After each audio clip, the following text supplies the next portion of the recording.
नमस्कार, स्वागत है आपका अमृत महोत्सव की इस खास पेशकश में, जहां हम ऐसे लोगों से बातचीत कर रहे हैं जो इस आज़ादी के महोत्सव के, इस आज़ादी के विकास की इस पूरी जर्नी के हस्ताक्षर रहे हैं, जिन्होंने न सिर्फ देश को बनते हुए देखा है बल्कि उसके हिस्सेदार भी रहे हैं। तो उनके ज़रिए, उनके नज़रिए से अगर हम इस देश की तरक्की को समझें तो उससे बेहतर क्या हो सकता है। आज के हमारे खास मेहमान हैं वल्लभ भंसाली जी, जो इनाम ग्रुप के चेयरमैन हैं, मार्केट और इकोनॉमी के बहुत बड़े जानकार हैं। लेकिन इतना परिचय बड़ा रूटीन है, चूँकि मुंबई में रहते हैं। वल्लभ सर, बहुत बहुत स्वागत है आपका। बहुत बहुत धन्यवाद। बड़ा आनंद का विषय है और आनंद का क्षण है ये। तो चूँकि मुंबई कहते हैं कि सपनों का शहर है, बहुत ही प्रोफेशनल शहर है, माया नगरी है, यहाँ लोग आके अपनी किस्मत बदल लेते हैं। बॉलीवुड भी है यहाँ पे, उसमें भी बहुत सारे लोग आते हैं रोज़, लाखों स्ट्रगलर्स, और उसमें से कोई एक सुपरस्टार, मेगा स्टार बनता है। तो बॉलीवुड का बड़ा असर होता है, लोग म्यूज़िक के ज़रिए, फिल्मों के ज़रिए बड़ा सीखते हैं। मैंने भी वेदांत के चेयरमैन अनिल अग्रवाल जी से पूछा तो उन्होंने कहा मैं तो शुरू में लगा मैं तो हीरो ही बन जाऊं, फिर लेकिन मैं बिज़नेस में चला गया। तो बॉलीवुड का असर आपके ऊपर भी होगा सर? म्यूज़िक वगैरह पसंद है? कोई गाना गुनगुना सकते हैं? आपने क्योंकि बम्बई की बात की, तो अगर बम्बई की आत्मा की पहचान करानी हो तो एक फिल्म का गाना है, तदबीर से बिगड़ी हुई तकदीर बना ले, तकदीर बना ले, अपने पे भरोसा है तो एक दांव लगा ले। जो बम्बई की पहचान है वो तदबीर की पहचान है, एटीट्यूड की पहचान है, पॉजिटिव एटीट्यूड की पहचान है, अपने पे भरोसे की पहचान है। और यही पहचान आज भारत की बन चुकी है और यही हमारा भविष्य है। तो ये बहुत ही ब्यूटीफुल सॉन्ग आपने गुनगुनाया। इसी से मेरा फिर सवाल बनता है कि क्या ये जो खुद पे भरोसा और उससे फिर आप अपनी तकदीर बना लेते हैं, तो हिंदुस्तान ने अपनी तकदीर 75 सालों में कैसी लिखी है? देखिए, इसके कई चरण रहे हैं। तो मैं देखता हूँ कि हमारे नेतृत्व के दो रूप रहे हैं। कुछ लोग बड़े जानकार थे, लेकिन भारत को एक गरीब देश की तरह देखा उन्होंने, इसकी गरीबी को दूर करने की कोशिश की। कुछ लोग ऐसे थे जिनको भारत में बड़ा विश्वास था कि ये गरीब है, लेकिन इसे लाचार होने की जरूरत नहीं है, तो इसे दाव लगा ना दिया जाए। तो अगर आप देखेंगे कि जब से हमने भारत को एक दाव लगाने का मौका दिया, ये पीछे मुड़कर नहीं देखा। जब जब हमने इसे गरीब के रूप में देखा कि इसको रोटी का टुकड़ा दे दूं, इसको ऐसे दे दूं, तब तब ये पिछड़ा है। अब जो वातावरण आया है जिसमें कि सही आज़ादी खिलते जा रही है, अभी भी मैं नहीं मानता कि हमारी आज़ादी पूर्ण हुई। जैसे राजनीतिक आज़ादी तो हमको 1947 में मिली, 1991 में आर्थिक आज़ादी मिलने लगी, एक बहुत बड़ा चरण आया। लेकिन उस समय भी मैं आपको एक उदाहरण दूं, आपको याद होगा कि जब पेप्सी भारत में बहुत साल तक तो बेचारी एंटर नहीं कर सकी, जब एंटर की तब भी उसे लहर पेप्सी के नाम से आना पड़ा। बिल्कुल सही कह रहे हैं, लहर पेप्सी। तो उस समय भी आर्थिक आज़ादी नहीं थी कि दुनिया इंटरनेशनल ब्रांड को भी किसी आदमी ने कह दिया, इसके सामने लहर लगा दे, तो किसी को लगाना पड़ा। तो आप ये सोचिए कि आज़ादी कितनी बड़ी चीज़ होती है और कितनी उसमें बाधाएं आती है कि पेप्सी को भी लहर के साथ आना पड़ा। वो लहरें अब पॉजिटिव लहरें आ रही है कि आपके अंदर जो दाव लगाने की बात है, वो छोटे से छोटा आदमी दाव लगा रहा है। मैं आपको एक उदाहरण देता हूँ और बहुत ही प्रेरणादायक उदाहरण है। अभी हमने कॉमनवेल्थ गेम्स में ऐसे ऐसे खेलों में भारत को आगे आते देखा जहाँ हमारी कोई अपेक्षा नहीं थी। वो हर एक स्पोर्ट्समैन की कहानी, हर एक एथलीट की कहानी आप देखेंगे तो वो बड़े कोई छोटे कस्बे से, गांव से, ट्राइबल से आए हुए लोग हैं। ये उनका सपना जाग रहा है, ये उनकी तदबीर बदल रही है। और ये कोई आसान, ये कोई ऊपर वाले बैठे किसी व्यक्ति ने डंडा फिरा दिया और ये ऐसा हो रहा है, ऐसा नहीं है। ये कुछ नेतृत्व है जो इस हमारे लोगों के अंदर रही हुई शक्ति को पहचान के उनको एक मौका दे रहे हैं, और वो शक्ति को बाहर निकालने के लिए क्या किया जाना चाहिए उसकी ठीक से समझ है। तो ये जो परिवर्तन है ना, ये परिवर्तन हर किसी का खेल नहीं है, क्योंकि जो दिखता है हम उसी के हिसाब से भविष्य की कल्पना करते हैं। कम नेता ऐसे होते हैं जो संभावनाओं को देख के परिवर्तन को प्लान करते हैं। हम खुशकिस्मत हैं कि अभी एक भारत जो कि दुनिया में सबसे समृद्ध देश में से एक था, अगर सबसे समृद्ध, और विचारों में तो सबसे समृद्ध था और आज भी वापस निखर के आएगा। जब हम उस समृद्धि को देखकर इस परिवर्तन को प्लान करते हैं तो हमारी जो संभावनाएं हैं वो अधिकांश लोगों की कल्पना के बाहर की विषय। तो मैं 30 साल से उस संभावनाओं को जानता रहा हूँ, उसके प्रति काम करता रहा हूँ। भारत के अंदर कई कंपनियों के निर्माण के अंदर हमें एक योगदान देने का मौका मिला, कई नीतियों के अंदर योगदान देने का मौका मिला। और आज बहुत खुशी की बात है कि हम ऐसे मुकाम पर खड़े हैं कि कर लो दुनिया मुट्ठी में। तो भारतवर्ष जो रहा है वो चक्रवर्ती सम्राटों का देश रहा है। तो अब मैं आपको एक अलग परिप्रेक्ष्य में बात कहूँ कि सबसे मुख्य बात तो आज़ादी होती है। आर्थिक आज़ादी जैसे जैसे बढ़ेगी और भी हमारी आज़ादी के अंदर कई रुकावटें हैं कि हमारा एडमिनिस्ट्रेशन कैसा है, हमारी जुडिशरी कैसी है। ये दो बहुत बड़े स्तंभ हैं आज़ादी का संभावनाओं को मुखर करने के लिए।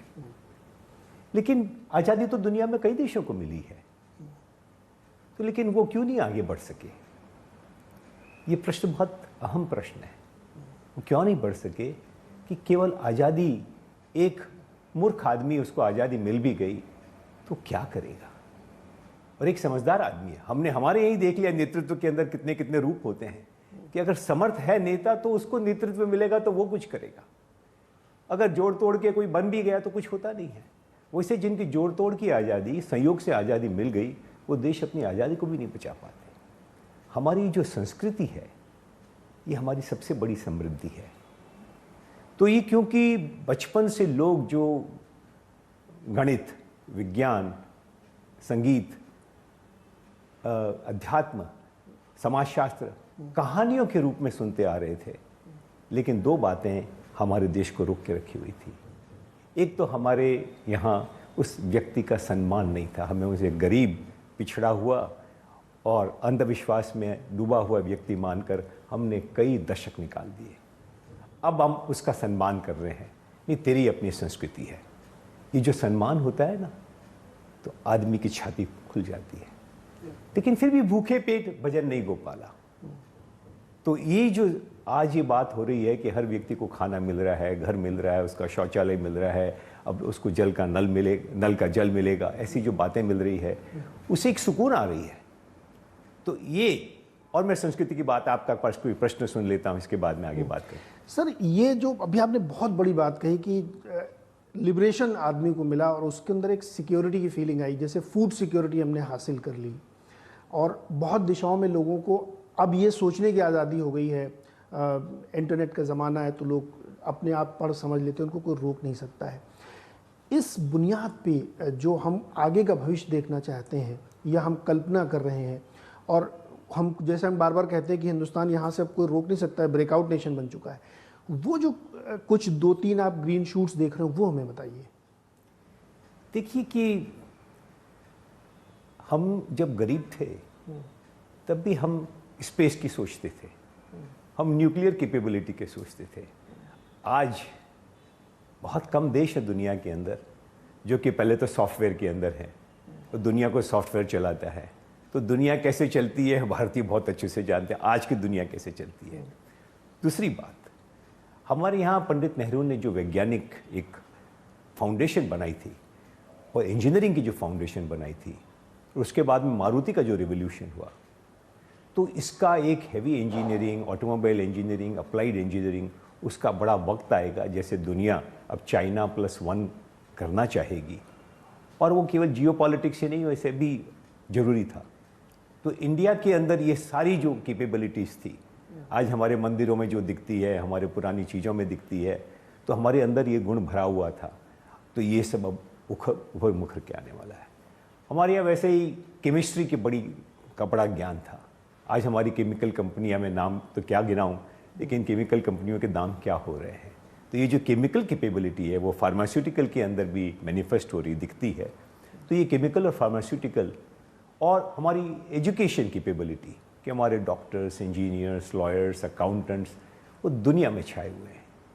लेकिन आज हमारे यहाँ वो जो वहाँ काम $500 में करता है, वो बेचारा यहाँ काम 5,000 में करता है।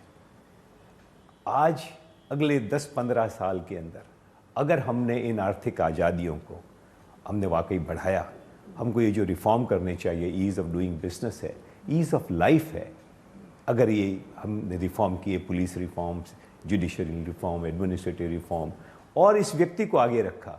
अरे इस देश में बहुत कम देश हैं जिनके पास सुविधाएं हैं, सुरक्षा है, लेकिन संस्कृति नहीं है। हमारे पास जो सबसे वैल्यूएबल है वो संस्कृति है, लेकिन सुविधा, सुरक्षा और एक न्यूनतम संपन्नता के बिना उस संस्कृति का मोल नहीं होता।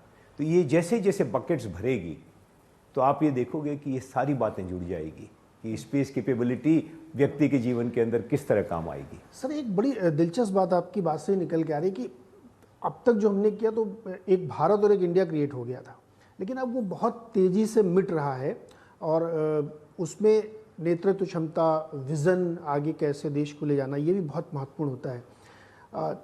चूँकि मुंबई का बार बार रेफरेंस मैं इसलिए ले रहा हूँ क्योंकि इस शहर में बहुत ही गजब की चीज़ें देखने को मिलती हैं, एकदम बदल जाती हैं।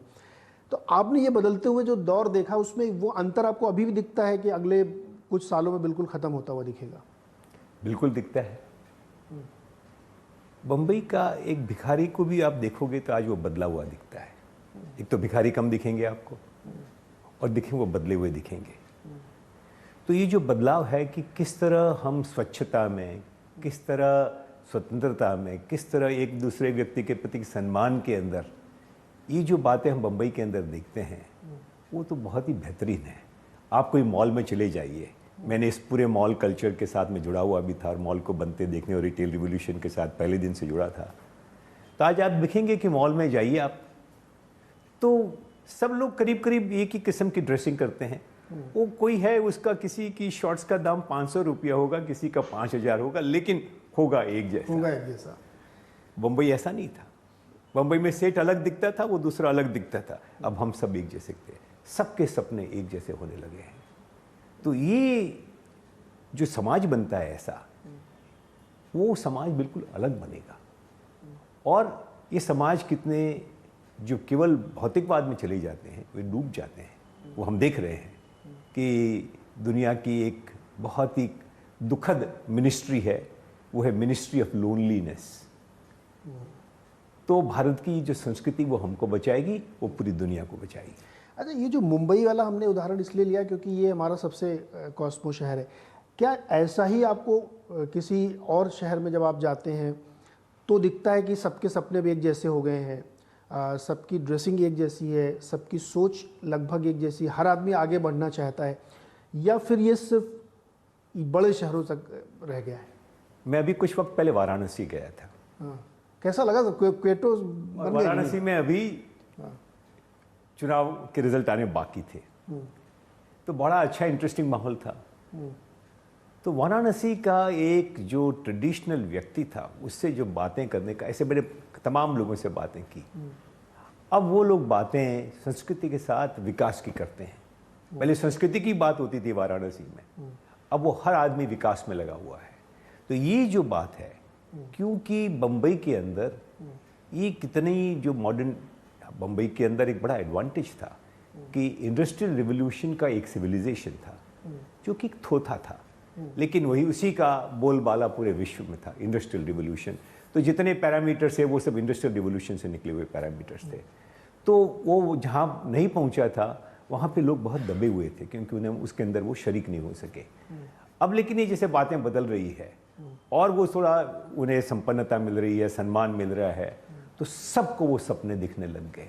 पहले वाराणसी से जो मुंबई आता था तो बदलता था, अब वाराणसी में रहते हुए भी वो मुंबई के सपने देख रहा है।